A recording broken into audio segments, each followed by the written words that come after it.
Again, if you didn't hear me say this, I'm saying that the topic can be controversial. And just the way that I'm going to say it can be controversial. The way that Ram Dass has kind of written it, and I'm going to read it, can be taken the wrong way. But I don't know. Maybe it can't be. Maybe that's just my opinion. But I've kind of gotten to the point where I believe that we should be able to have open conversations, right? Civilized, open conversations that take us somewhere. So let's see. Let's start. This is Family Sadhana, and it's a great chapter. It really is. It's a really good chapter. Family sadhana, sadhana. So sadhana is your spiritual practice, your spiritual work, yes? And we've been talking about that for a while on an individual level. So we've been talking about our own individual sadhana. Well, this chapter he's going over a family, how the family can practice sadhana together as a family, including the children. The course of a family sadhana in the West in the 1970s is a difficult one to practice. And I said this last night, the 1970s he's mentioning here, this can apply, the information that I'm going to read will apply today, to 2013. Meaning that little has changed. Over thousands of years. Over thousands of years, and history repeats itself too, and we repeat ourselves, we repeat our behavior, we repeat our patterns. Whereas in the past, in both East and West, there have been precise models. These have been built around a culture and tradition which was supportive of this practice. In Western culture, the support system has been destroyed by the Industrial Revolution and the money economy, which has caused the virtual destruction of the family as a spiritual and psychic unit by compelling at least one and often both principal members to become money earners. Necessitates daily absence from the home and reliance on daycare centers, nursery schools, or regular schools to provide a spiritual foundation which one cannot expect them to provide, as they essentially are educating and directing children to become good members of the same society which is in essence profane, and in extension looking only to continue isolated from each other and effectively only together as an economic and a sleeping unit. The family has thus no center to radiate from, no spiritual psychic support system. It's dead. The outlook is bleak from this vantage point. However, in the last decade, there's been a resurge of spiritual life brought about through the bomb, rock and roll, visiting teachers from the East, an incredible vacuum and death that has been the rot and the core. And as life will not permit a vacuum, the times, they are a-changing. We talked last night about everything kind of being stripped, especially out of the schools. It's not their focus to continue to teach spirituality or to even mention spirituality. It's not their focus nor their concern to be interested in our emotional bodies, in our spiritual side. It's not their concern. Their concern, they're educating a certain way for a certain, there's a certain, spirit is not the focus. And maybe it's not supposed to be. To begin, we must begin at the beginning. At the beginning is the spirit. Spirit is a Latin word meaning breath. It is like breathing out and breathing in. No thing. And this no thing is basic for our life. Breath, spirit. This spirit which sustains and maintains, without which we die to this form, this no thing is the foundation upon which we all must be based. Life must be dedicated to the Spirit alone, for as it had been laid out, seek ye first the kingdom of heaven, and all else shall be added to you. So, with the family sadhana, as with all sadhana, This is where we begin. The family and all it is through, by an extension, must be dedicated solely to the Spirit. Next, an earth-real consideration of physical plane realities. Food, shelter, clothing, and examination in truth of real needs, not desires and not fantasies. But you know how many pair of pants. You know what kind of food. You know what type of shelter, how big, who for, where, how. Can you afford to take a cut? Can you afford not to? Can you and will you let go of all the things and values and trips that you have gotten caught in? If you can adapt your present means of livelihood to your spiritual work, then you're cool. If you cannot, then you'll probably have to make a radical change in your life. Just making it, not too much, not too little, but just enough to make it. He says here, buy an old farm. There are lots of cheap, and he has that in parentheses. Now, earlier, remember I said that everything from this, he's writing 1970s, and I said that it can all apply in 2013. Maybe not that part. Right? Because if there were a lot of cheap farms, we'd probably all have a farm. I would. I'd have a farm for sure. Are there lots of cheap farms and I don't know about it? Not in this neighborhood. Not in this neck of the woods. Yeah, I've heard, what did they, someone last night said, what, Illinois, Detroit, somewhere you might can get a, Chicago maybe, I don't know. You can lease farm space in East Austin for a lot cheaper than you think, though. You really want a farm, Lisa. Oh, really? So it's true. Still to this day. You have to get some goats. Goats, yeah, and chickens and stuff. Farms aren't really easy to do, I wouldn't think. I don't think you would like having a goat. I don't think I would like having a A lot farm. of people who've gone and worked on farms because they have these romanticized notions. Yeah, Amazing, and they come back. and they're just like, yeah, it's not what I thought. I had an organic farm in Hawaii, and I grew sprouts, 5 kinds of sprouts and 5 kinds of mints. And the sprouts took me like 25 hours a week because they had to be handled just perfectly, and then they had to be dried just perfectly and cut just perfectly. Yeah. And it's like I sold it for $1 a package, and it's like, but you know, I figured, well, it's my bhakti yoga. Yeah, right. Yeah. Okay, so where was I? Oh, okay. It says, use the system to teach yourself how to operate these well and efficiently. Keep it all together. Run a good ship. This is our second base. Add consciousness, apply consciousness clearly. Understand values, and don't be afraid to make mistakes. But don't count disasters. It says, why a farm? The family can be together. There are functions in these situations for all the members, from the children to an adult, to the adults. The work is clear and definite. Jesus was a carpenter. Gandhi spun. This daily concern with the vehicle of subsistence on the gross plane must be clear, straight, and simple. As work, time, space is shared based on all ways on the Spirit. A family grows together. Here exists trust, openness. A psychic organism develops. This is what a family is. The possibilities on this level are endless. Farms, crafts, natural food stores, general stores, restaurants, creamery, small paper companies, bookstores drop into reality. Now we have an environment and a basis for practice. First, turn the environment into a shrine, a temple. If the family is primary bhakti, plaster the walls with holy pictures, light incense, radiate love.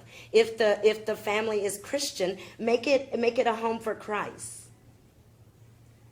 If you're moving towards Zen, reflect nothingness. Whatever your trip, make the whole environment support it. So whatever is for you. And we should also allow people to be for them and not want people to be for us. We should respect everyone's decisions and everyone's practices. We should respect that. We shouldn't be involved in telling people this is wrong or this is right, because in reality, we really don't know. Just maybe think we know. Next, set up a clear movement through time. Rise daily at the same time. Meditate together. Pray together. Offer all actions to the Spirit. Offer all food to the Spirit. Cook in love. Keep home in love. Keep clear. Keep calm. So, if the Lord Buddha walked in, he'd feel right at home. Maintain the body as a temple. Clean it, feed it, take care of it. Have compassion for it. Not for someone else's body, for your body. And then he goes on to say, he says, keeping a daily schedule is a drag at first. After a while, you will feel the results. It'll all run on automatic. Don't think. Fill your whole mind with spirit and be. Then he goes on to say, let the man worship woman as God. She is all of it. So let the man worship woman as God. Let woman worship man as God. As the Son, S-O-N, and as the Son, S-U-N. As the Father, as the light of her life, the Creator. O holy family, this is the seed of the practice. And as the children who are the fruit of the union appear, see them as divine avatars, holy beings who have come recently from our true home to teach. Nourish and feed them as they feed you. Listen for their tone. See their ray so as to help them fulfill their spiritual destiny. Provide a matrix for their consciousness. Great care must be taken to guide the entity on this plane. Choose carefully the initial impressions which they will be registering as you would the food that they eat. They are the hope and destiny of the universe. Respect and honor them. Guide them clearly. Keep the home calm and free of chaos, chaotic inputs. Let love burn in all lamps. Through all of this face and cope without the difficulties. For the woman there will be the heavy pull of the earth element. The children will feel any psychic withdrawal on her part. She must find a place a little removed from deep meditation. When they wake up during meditation, explain clearly what you are doing. Stay in tune. The whole thing is sadhana. Chant mantras together. The first word of one infant here was Allah. What's the chapter of this? This is Family Sadhana. Listen, we talked about the whole school system and the whole home educating as opposed to public school. And I think if you're clear on what happens or how much the public school system is going to teach your children, then you can add in what you need to. Do you see what I mean? But there has to be some attention in the area of our spirit. Okay, we've got a big debate going on now. It's the gun debate, right? Sometimes we look for answers in the wrong place. We see the problem, we see the surface, or we see the veil, we see what's in front, and we think that that's the problem. But there's something behind that. There's something that's been missing. So maybe the whole gun debate, whether we have them, whether we don't, whether we use them, who has them, who can buy, whatever. Maybe that's not the real issue. There's a lot going on in the schools today, and I know that we've all heard about it. You can't help but hear about it. It's on the news all the time. And almost daily there's school shootings and that such. And then we think, well, if we take the guns away, that's going to solve our problem. Maybe not. Maybe we can look a little bit deeper. Just do that looking through your thoughts, too. I said that last night. Just think about it. If we concern ourselves with our spiritual side or the spirit part of us, what could happen? We've never tried it, so maybe if we try it, we can see what maybe would take place. Do y'all have any questions or comments? We'll have to replay Barbara Doss's response from last night. That's a good question. Barbara said, and Barbara has 6 children. Yeah, she's Elizabeth's mom. And Karonda Lay was also here. She has 6 children too, and she homeschooled. Now, I know that homeschooling, you may feel like, well, I've got to work. I can't homeschool. But part of the responsibility of what you need to teach your children should come from you at home, whether it's during the school hour or not. But it is our responsibility to teach, to keep the children close to the Spirit where they're born. They come right from the Spirit. And then we kind of wipe that out and put a lot of illusion in and expect them to live and learn and grow that way. There was a 16-year-old kid the other day who took a gun to school and shot a classmate in the chest. Shotgun. Is it the gun? Is it the gun? Maybe it's his emotional side that was never addressed. I don't know. I'm not saying that that's what it is, but we have to take these things into consideration. And there has to be something more done, and we're looking in the wrong area. So if we're debating about a gun, whether to have them or whether not, we're in the wrong area. Our focus is in the wrong area. There is a problem. I'm not saying that there isn't a problem, that there shouldn't be a debate. There should be a debate, but not on that topic.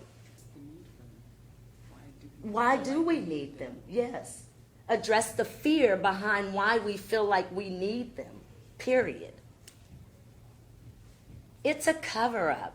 I mean, it's an illusion that is what is really going on. And sometimes illusion take us in a certain direction so that we can move even further in a different direction. Do you see? Sometimes there needs to be attention there. And sometimes it takes a lot to get our attention.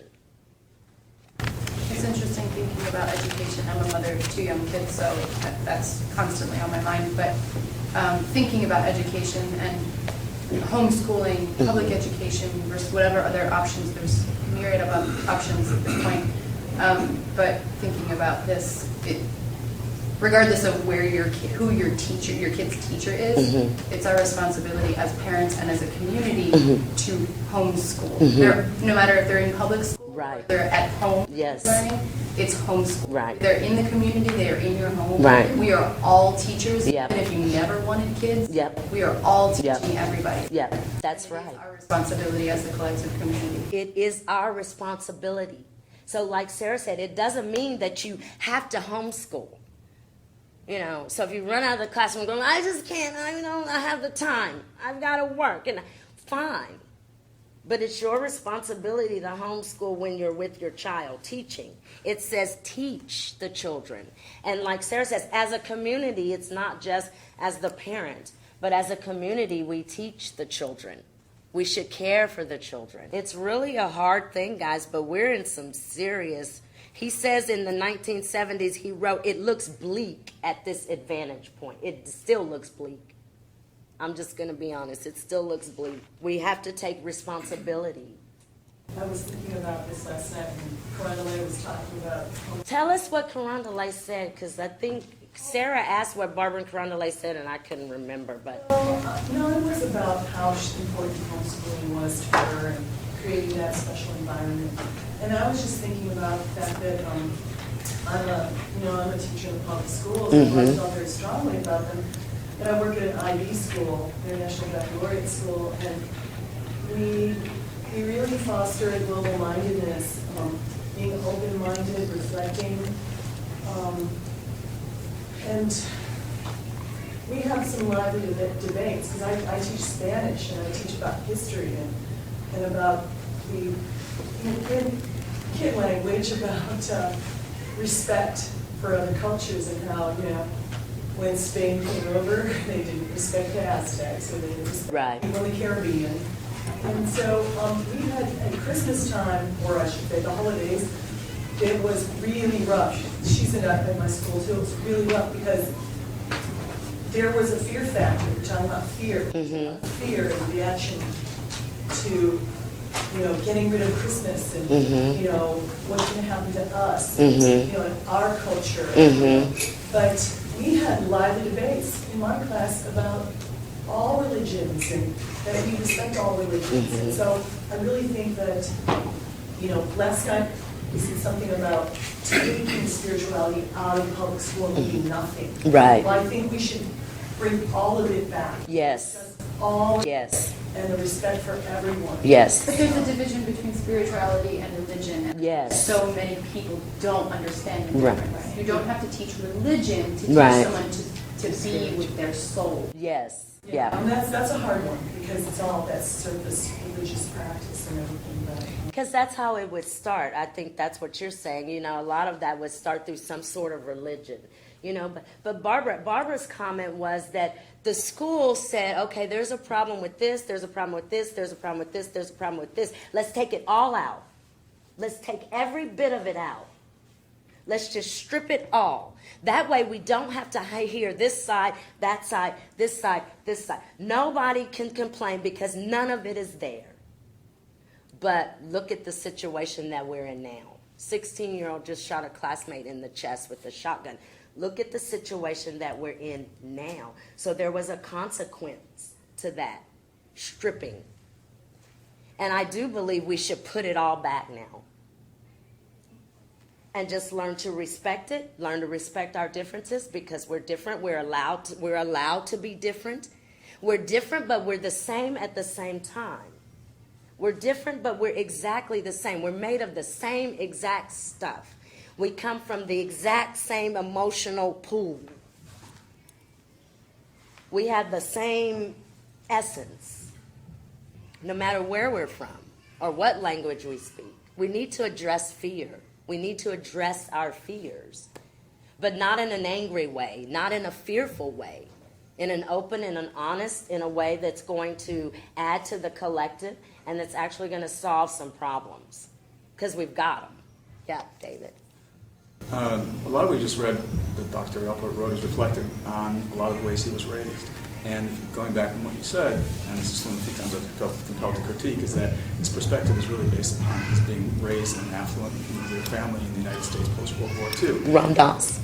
Dr. Alpert. Yeah. Oh, yeah, okay. But I'm trying to go back to his upbringing before. Yeah. He's not talking about the ways children would be raised in non-nuclear families, that is, by extended families who live together in rural or urban situations. He's not talking about things that are more relevant today, such as homosexuals raising children and or single parents raising children. So a lot of what you were speaking was with his upbringing that doesn't necessarily reflect not just reality as today, but even reality as it was then.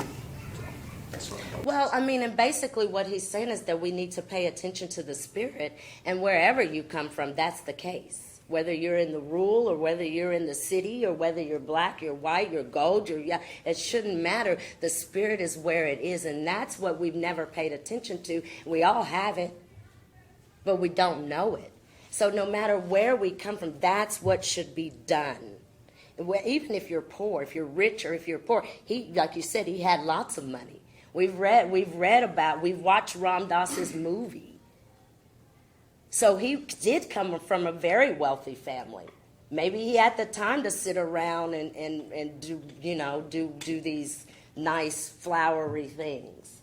But the bottom line is that it's all available to us. We all have a spirit, but we don't understand the spirit because there's no focus there, because there are excuses.